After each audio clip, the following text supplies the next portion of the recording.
तुम्ही बघत आहात जनमत मराठी।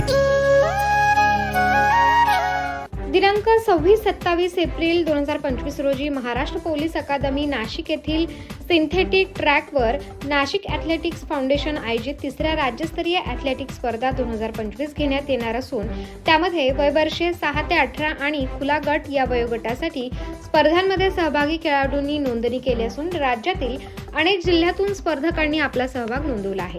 ही स्पर्धा ग्रामीण व शहरी भागातील खेळाडूंना प्रोत्साहन, विकासाला चालना देण्यासाठी व राष्ट्रीय आंतरराष्ट्रीय खेळाडू घडवण्यासाठी आयोजित केली जाते। या स्पर्धेमध्ये जम्पिंग, थ्रोइंग, रनिंग या क्रीडा प्रकाराचा समावेश केलेला आहे। NAF उपाध्यक्ष, भारतीय मीडिया फाउंडेशन महाराष्ट्र राज्य जनरल कमिटी चेअरमन हिरालाल लोथे यांनी पत्रकार परिषदेत अशी माहिती दिली। यावेळी उपस्थित आंतरराष्ट्रीय धावपटू सुप्रिया तेवितिया यांनी सहभागी खेळाडूंना मार्गदर्शन करत स्पर्धेत प्रावीण्य मिळवण्यासाठी शुभेच्छा दिल्या। तसेच आपल्या सुरुवातीच्या काळात उपलब्ध सुविधा नसतानाही माझी कारकीर्द मी गाजवलेली असून त्याविषयी एक प्रेरणा म्हणून आपले मनोगत देखील व्यक्त केले। आता आधुनिक काळात महाराष्ट्र पोलीस अकादमी येथे सिंथेटिक ट्रॅक तसेच अनेक सेवा सुविधा सर्व स्पर्धकांना उपलब्ध करून दिल्या आहेत। न्यू ग्रेस अकादमीचे चेअरमन राजेंद्र वानखेडे यांनी देखील आपले मनोगत व्यक्त करून NAF कमिटी पदाधिकारी यांनी अशा या स्पर्धेचे आयोजन केले म्हणून त्यांना प्रोत्साहन देऊन प्रत्येक वर्षी नवनवीन संकल्पना घेऊन वेगवेगळ्या स्पर्धांचे यशस्वी आयोजन करण्यासाठी शुभेच्छा दिल्या। आजच्या पत्रकार परिषदेच्या निमित्ताने उपस्थित असलेले सर्व वर्तमानपत्राचे सर्व संपादक किंवा वार्ताहर असतील त्यांचं मी मनापासून स्वागत करतो।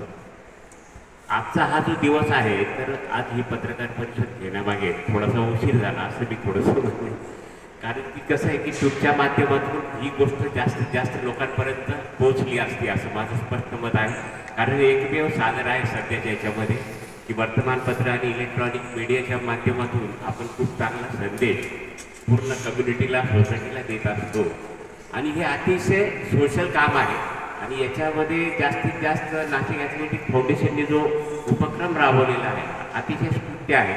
अशा गोष्टी बऱ्याच वेळेला आर्थिक लाभात केल्या जातात, परंतु यांचा निव्वळ हेतू एक चांगले खेळाडू घडवणे हा आहे।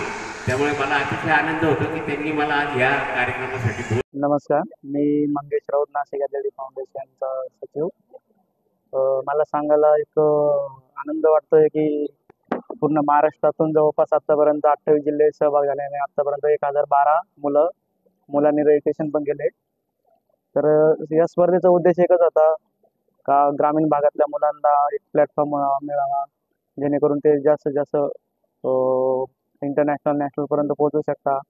आणि माझं एक स्वप्न होतं, मी स्वतः एक खेळाडू आहे आणि माझी पण काही इच्छा होती, पण माझी काही परिस्थिती होती त्यामुळे मी काय त्यापर्यंत पोहोचू शकलो नाही। तर माझ्याकडून माझ्या तर्फे म्हणजे माझ्या मार्फत जर एखादा खेळाडू जर ऑलिम्पिकपर्यंत गेला तर मग या स्पर्धेमार्फत, कारण की काही असे ग्रामीण भागातले मुलं आहेत त्यांच्यापर्यंत या स्पर्धेची माहिती पण जात नाही, त्याच्यामुळे मी हा प्रयत्न केला की ही स्पर्धा ग्रामीण भागातल्या मुलांना जास्त उपलब्ध व्हावा, त्यांना कमीत कमी वेळेमध्ये ते जास्त पुढे पण जावा आणि त्यांना योग्य तो प्लॅटफॉर्म पण मिळावा, म्हणून मी हा नाशिक ॲथलेटिक फाउंडेशन मार्फत ही राज्यस्तरीय स्पर्धा आयोजित करत होता। चांगला रिस्पॉन्स आला, पहिल्या वर्षी थोडा कमी आला, त्याच्यानंतर अजून पण आला, यावर्षी अजून त्याच्यापेक्षा जास्त चांगला रिस्पॉन्स आला। असा प्रयत्न आहे एवढ्या याच्यात ज्यांनी स्पर्धेला सहभाग घेतला नाशिक ॲथलेटिकच्या, तर त्याच्यातले काही या मागच्या वर्षी जे मुलं खेळले 2-3 मुलं ते आता यावर्षी नॅशनलला पण मेडल आणलं त्या मुलांनी। या स्पर्धेचा हा फायदा पण झाला, ज्यांनी कधी या स्पर्धा बघितल्या नव्हत्या। काही मुलांमध्ये गट्स असतात, त्याच्यामुळे ते गट्समुळे ते मुलं पण बाहेर स्पर्धेसाठी बाहेर पडले आणि काय त्यांच्या म्हणजे काय टॅलेंट आहे ते पण बाहेर पडलं आणि या स्पर्धेमुळे काही खेळाडूंमधलं जे टॅलेंट आहे ते बाहेर पडल्यामुळे त्यांना पण कळालं का आपण कुठपर्यंत पोहोचलेलो आहे। तर आता ही स्पर्धा आपण आता अजून काय मोठी करता येईल याचा पण प्रयत्न राहील। तर एवढं बोलतो, धन्यवाद। नमस्कार, माझं नाव सुप्रिया तेवतिया, मी भारतीय रेल्वे कोच आणि एक स्वतःहून खेळाडू आहे। नाशिक ॲथलेटिक फाउंडेशनच्या NAF द्वारा स्टेट लेवलच्या ज्या कॉम्पिटिशन्स होणार आहेत एप्रिलच्या 26 आणि 27 तारखेला महाराष्ट्र पोलीस ग्राउंडवरती, या कॉम्पिटिशनसाठी मी आपल्या सगळ्या खेळाडू मंडळींना आवाहन करते की सगळ्यात जास्त पार्टिसिपेशन करा, स्वतःचा बेस्ट परफॉर्मन्स द्या आणि आपली जी स्पोर्ट्सची लिमिट आहे ती कुठपर्यंत आहे ती नक्कीच जाणून घ्या। या स्पर्धेमध्ये वयवर्ष 6 ते 18 पर्यंतचे आहेत. त्याचबरोबर ओपन कॅटेगरी सुद्धा ठेवण्यात आलेली आहे. यामध्ये अगदी लहानांपासून मोठ्यापर्यंत सगळ्या खेळाडूंना छान संधी दिलेली आहे नाशिक ॲथलेटिक्स फाउंडेशनने की त्यांनी इथे पार्टिसिपेशन करावा.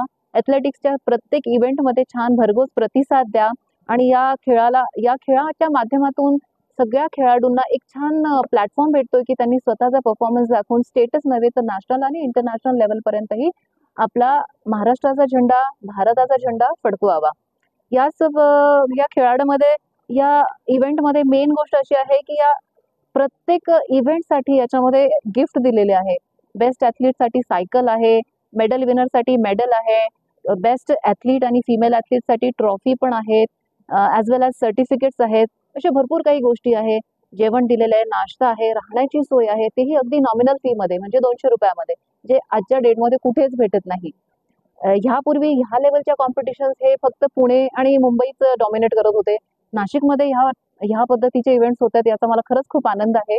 आमच्या वेळेत आम्ही नेहमीच बाहेरगावी जात असायचो नाशिक सोडून, पण आजच्या नाशिकच्या खेळाडूंना, महाराष्ट्राच्या खेळाडूंना ही खूप छान संधी आहे की नाशिकच्या निसर्गरम्य वातावरणामध्ये त्यांना एवढा छान स्टेट लेवल मीटसाठी पार्टिसिपेशन करता येणार आहे. तर नक्कीच सगळ्यांनी भरघोस प्रयत्न करा, पार्टिसिपेशन करा, स्वतःचा बेस्ट परफॉर्मन्स द्या. All the best to my all little and big athletes. Thank you. जबाबदारी, न्याय